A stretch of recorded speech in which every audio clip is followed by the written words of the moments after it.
오늘부터 우리는 몇 주 동안 베드로 전서를 함께 읽어 나갈 것입니다. 일종의 회람 형식의 서신인 이 편지의 발신인은 베드로 사도이고, 수신인은 본도, 갈라디아, 갑바도기아, 아시아, 비두니아에 흩어져 살고 있던 성도들입니다. 그리고 여기에 나오는 여러 지명은 모두가 다 지금의 튀르키예에 속한 지역들입니다. 베드로가 이 편지를 썼을 때는 주후 64년경이었습니다. 역사 기록에 따르면 이때 로마 시내에 대화재가 일어났고, 이 화재로 로마시 대부분이 불에 탔다고 합니다. 흔히 재난이 일어나면 그 비난의 화살은 지도자에게로 돌아가기 마련이지요. 당시 네로 황제가 로마를 통치하고 있었는데, 로마가 불탄 것이 네로 황제 때문이라는 소문이 퍼지기 시작했습니다. 새 궁전을 지을 땅을 마련하려고 일부러 불을 질렀다라는 소문이었습니다. 이 소문에서 벗어나기 위해 네로 황제에겐 희생양이 필요했고, 그 희생양으로 삼은 것이 바로 그리스도인들이었습니다. 네로 황제는 불지른 사람들 그리스도인들이다 라고 소문을 내고는 그리스도인들을 붙잡아 처형하기 시작했습니다. 원형 경기장에서 사자의 밥이 되게 했고, 기름이 끓는 가마에 던져 죽이기도 했습니다. 이 소문은 삽시간에 로마 전역으로 퍼져나갔습니다. 공포에 사로잡힌 그리스도인들은 하나 둘씩 신앙을 포기하기 시작했죠. 베드로가 다급히 펜을 든 것은 바로 이런 이유 때문이었을 것입니다. 로마 제국에 흩어져 나그네처럼 살아가는 성도들을 위로하고 그들의 흔들리는 믿음을 붙들어 주기 위해 이 편지를 쓰게 되었습니다. 오늘 여러분과 함께 나눌 말씀의 주제는 흩어진 나그네입니다. 자, 같이 한번 해볼까요? 흩어진 나그네. 혹시 여러분은 나그네라는 단어를 들으면 어떤 느낌이 듭니까? 왠지 쓸쓸한 느낌이 들지 않습니까? 우리가 잘 아는 옛 노래 중에 고복수 선생이 부른 타양살이라는 노래가 있습니다. 타양살이 몇 해령가 손꼽아 헤어보니, 고향 떠나 10여 년의 청춘만 늙고 부평 같은 내 신세가 혼자도 기가 막혀서 창문 열고 바라보니 하늘은 저쪽. 어떤 막막함과 상실감이 물씬 묻어나는 가사입니다. 오늘 본문에서도 사도 베드로는 예수 믿는 우리를 가리켜 흩어진 나그네라고 부릅니다. 자, 본문 1절을 찾아서 같이 읽습니다. 시작. 예수 그리스도의 사도 베드로는 본도, 갈라디아, 갑바도기아, 아시아와 비두니아에 흩어진 나그네. 여기에 나오는 흩어진이라는 말은 디아스포라라는 헬라어를 번역한 것이고, 나그네라는 것은 파레피데모이스라는 헬라어를 번역한 말입니다. 그런데 파레피데모이스라고 하는 이 단어의 문자적인 정확한 의미는 낯선 자라고 학자들은 말합니다. 베드로 사도가 예수 믿는 우리를 파레피데모이스라고 부른 것은 예수 믿는 우리들이 이 세상을 살 때 사실 예수 믿지 않는 사람들의 눈에는 우리 그리스도인들이 낯선 자, 이질적인 존재로 보일 수 있기 때문입니다. 예수 믿는 우리는 세상에 속한 자가 아니라 하늘에 속한 자로 살아가고 있기 때문입니다. 베드로 사도는 우리 그리스도인의 정체성을 나그네라는 말로 표현하고 있습니다. 이 세상을 살아가고 있지만 세상에 속해 있지 않는, 세상에 잠시 머무르는 존재라는 뜻으로 상징적으로 나그네라는 단어로 표현하고 있습니다. 그래서 중세시대 수사들은 성도들을 일컬어 라틴어로 비아토르라고 불렀다고 합니다. 비아토르는 여행자, 순례자, 나그네라고 세상을 지나가는 자라는 의미로 이해할 수 있습니다. 여러분, 우리 그리스도인들은 이 세상을 순례자처럼, 여행자처럼 지나가는 자다라는 말입니다. 성경에 보면 대부분의 믿음의 사람들은 이 땅을 살면서 실제로 정착민처럼 이 땅을 살지 않고 나그네처럼 살았다는 사실을 발견할 수 있습니다. 맨 처음 사람 아담과 하와, 범죄한 이후 에덴 동산에서 쫓겨났지요.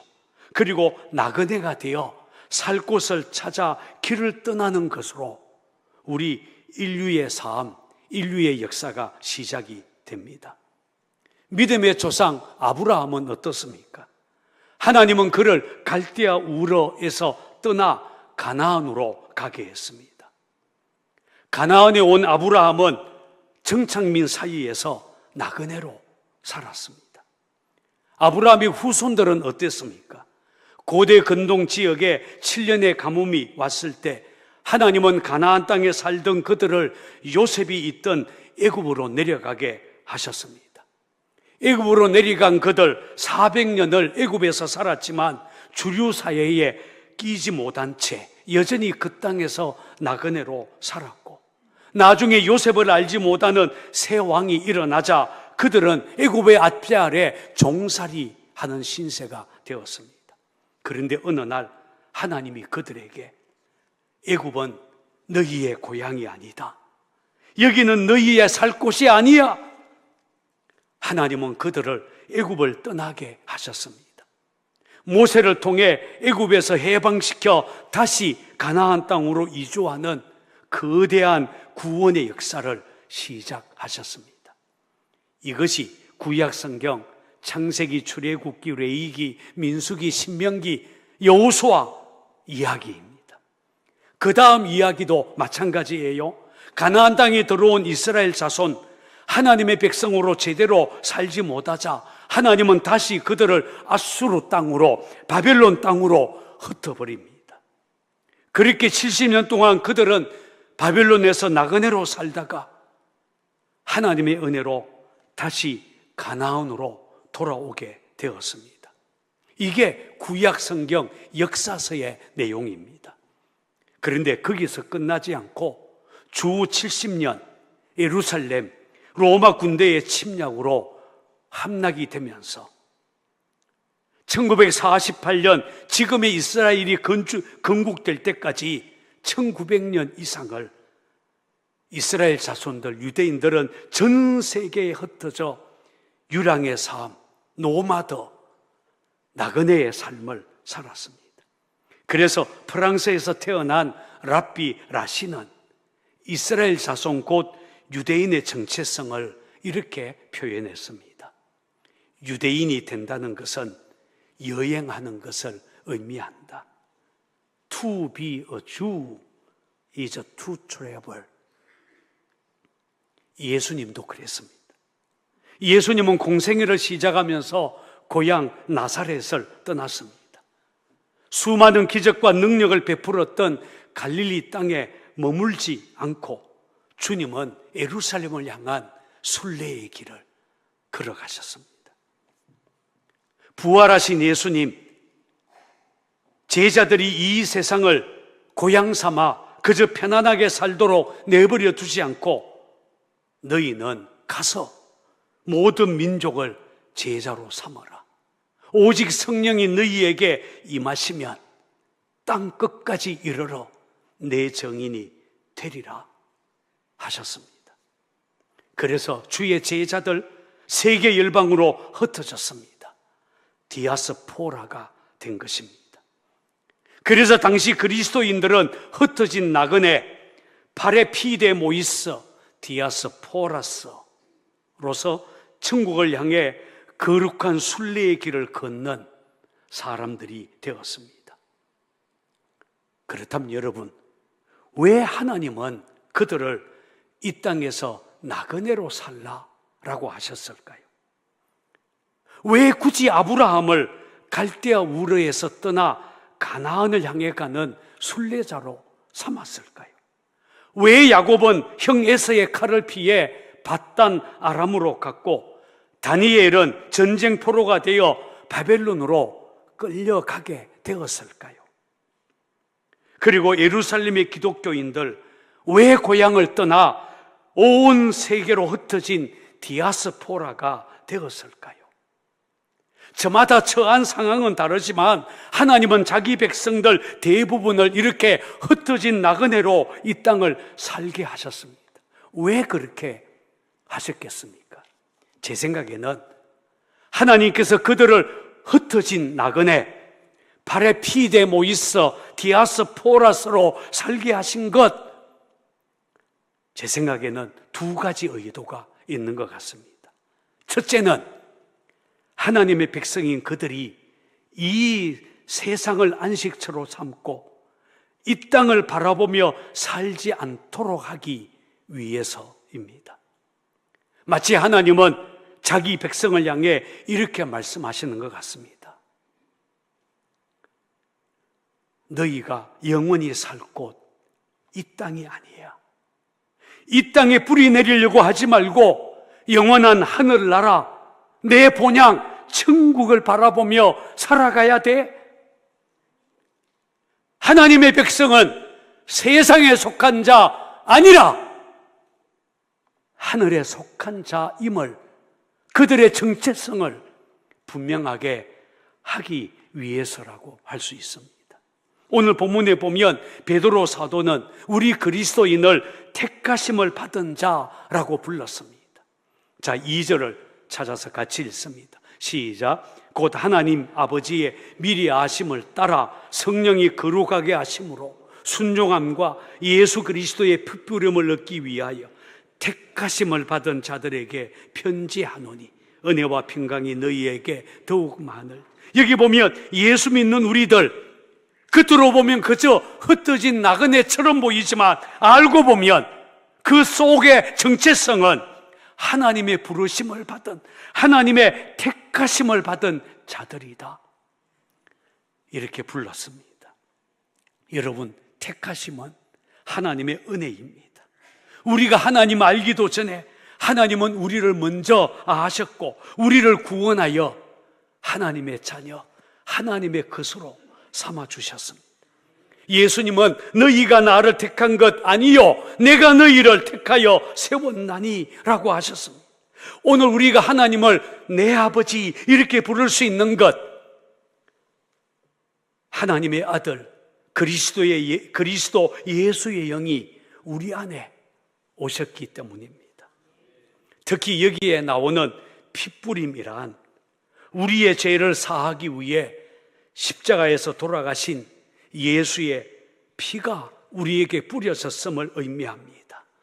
사도 바울은 우리는 그리스도 안에서 그의 피로 말미암아 속량 곧 죄사함을 받았느니라 라고 했습니다. 죄사함 받은, 그래서 하나님의 택하심을 받은 자, 우리의 정체성입니다. 베드로 사도는 본문에서 택하심을 받은 자들 안에 성령님이 역사하여 그들의 마음을 거룩하게 하시되 핏부림을 얻게 하시고 또 하나님의 말씀을 따라 순종하며 살도록 만드신다고 했습니다. 그러므로 여러분, 이 세상을 나그네로 사는 우리들, 예수의 피로 씻음받은 자, 하나님의 뜻에 순종하며 사는 거룩한 존재들이라는 말입니다. 그러므로 우리는 우리 좋을 대로 살아서는 안 됩니다. 하나님 기쁘시게 하는 삶을 살아가야 할 것입니다. 여러분, 예수 믿는 우리 어떤 존재들입니까? 세상에 흩어져 살고 있지만 알고 보면 산 소망을 가진 자들이다. 또한 베드로 사도는 이렇게 말합니다. 자, 3절을 찾아서 읽습니다. 시작. 우리 주 예수 그리스도의 아버지 하나님을 찬송하리로다. 그의 많으신 긍휼대로 예수 그리스도를 죽은 자 가운데서 부활하게 하심으로 말미암아 우리를 거듭나게 하사 산 소망이 있게 하시니. 보세요, 예수 그리스도를 죽은 자 가운데서 살리신, 부활하게 하신 하나님, 우리도 죄에서 살려내셨어요. 거듭나게 하셨고 산소망을 갖게 하셨다고 말합니다. 우리 그리스도인은 택함 받은 것만이 아니라 하늘의 기업을 얻는 산소망 가진 자들이라는 말입니다. 성경에 보면 이스라엘 자손은 이 땅에서 가나안 땅을 선물로 받았어요. 그런데 그들이 하나님의 기업, 하나님의 선물로 받은 가나안 땅을 소중하게 간직하지 못하고 우상 숭배로 더럽히고, 그리고 죄를 짓고 그 땅이 피로 얼룩졌어요. 스스로 쇠퇴했어요. 그러나 여러분, 우리에게 주신 하늘의 기업은 다릅니다. 오늘 4절에 보면 썩지 않고 아프타르톤, 더럽지 않고 아미안톤, 쇠하지 아니하는 아마란톤, 하나님이 우리에게 주신 하늘, 하나님 나라가 그런 곳이라고 설명합니다. 우리가 이 땅에서 나그네로 살면서 하늘의 것, 하늘 가는 길을 걸어가는 거룩한 순례자가 되게 하신 것은 하나님 나라 소망이 우리에게 분명하다라는 것입니다. 어느 책에 보니까 뉴질랜드에서 다른 나라로 팔려가는 소들이 배를 타고 거의 한 달씩 항해를 하게 되는데, 배를 타고 가는 도중에 소들은 마른 풀 한 줌을 가지고 서로 먹으려고 뿔을 맞대고 싸운다고 합니다. 그런데 어느 날부턴가 갑자기 소들이 싸움을 멈추게 된답니다. 마른 풀 입에도 대지 않는다고 합니다. 왜 그럴까요? 육지의 풀 냄새를 맡게 되었기 때문이라고 하지요. 눈에는 보이지 않지만 육지의 풀 냄새를 맡기 시작하면 소들은 육지가 가까이 온 것을 알고 육지에서 자라나는 파릇파릇 살아있는 풀을 먹을 것을 기대하는 마음이 생기는 거예요. 그 소망 때문에 그까지 마른 풀, 그것 가지고 더 이상 싸울 이유가 없어진 것입니다. 여러분, 왜 이 땅의 사람들이 서로 더 많이 가지려고 아웅다웅 싸우고 있을까요?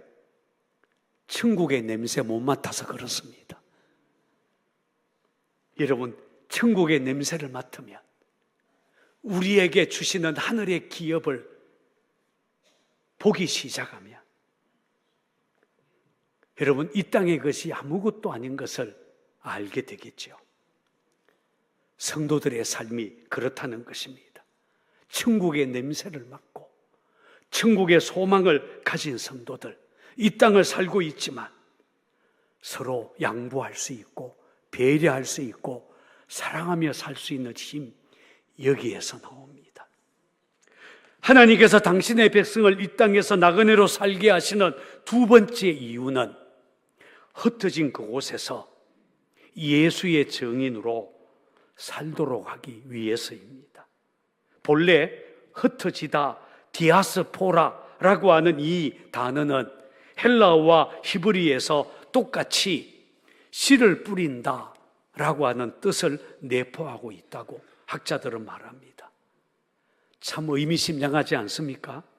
적극적으로 의미를 부여해 본다면 하나님께서 믿음의 사람들을 세계 곳곳에 흩으신 이유는, 디아스포라 흩으신 이유는 그곳에서 새로운 질서의 씨 혹은 생명의 씨로 꽃을 피우며 살도록 하기 위해서라는 것입니다.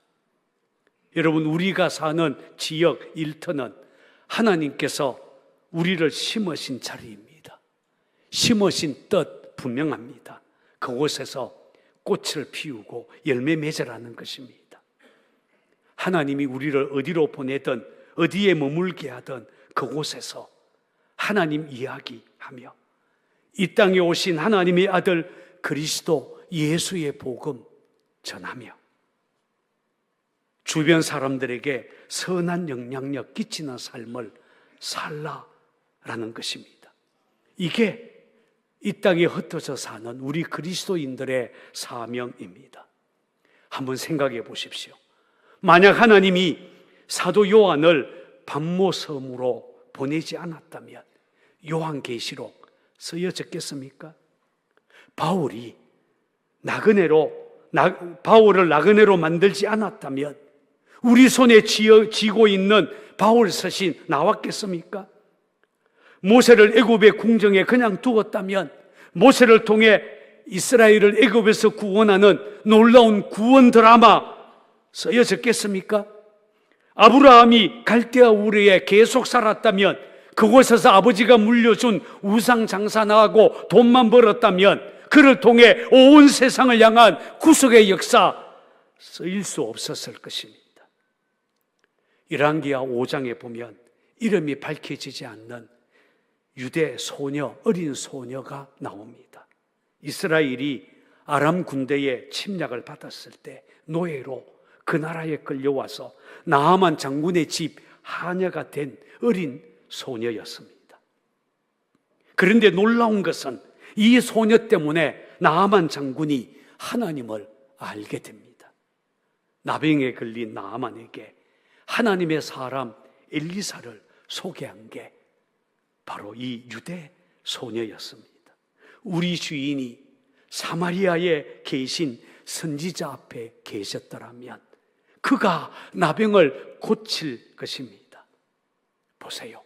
디아스포라가 된 이 어린 소녀 한 사람 때문에 하나님의 이름이 아람 나라에서 높임을 받게 되었습니다.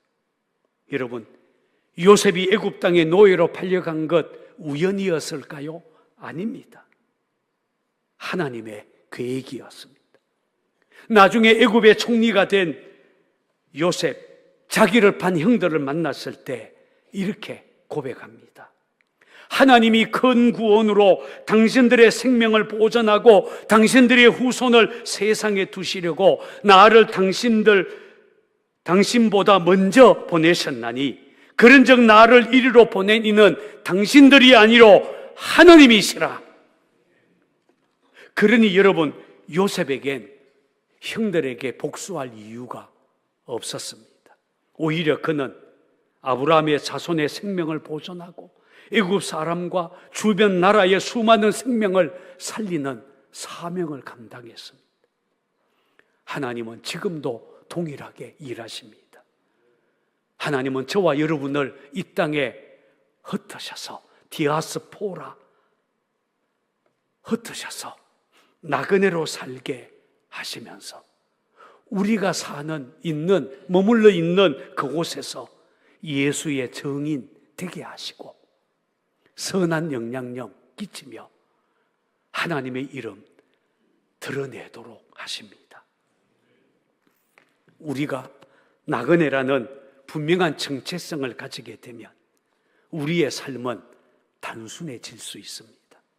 나그네에겐 이 땅에서 얼마나 많은 것을 소유했느냐, 얼마나 유명한 사람이 되느냐 의미 없기 때문입니다. 나그네라는 정체성이 분명해지면 우리는 이 세상이 진짜 우리 집이 아님을 알게 됩니다. 우리가 가야 될 목적지, 하나님 나라, 천국임을 알게 될 것입니다.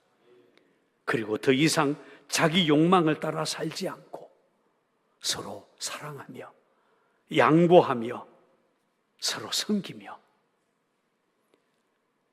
사랑을 베푸는 아름다운 삶을 살게 될 것입니다. 그래서 사도 베드로는 이렇게 말합니다. 사랑하는 자들아, 거류민과 나그네 같은 너희를 권하노니 영혼을 거스려 싸우는 육체의 정욕을 제어하라.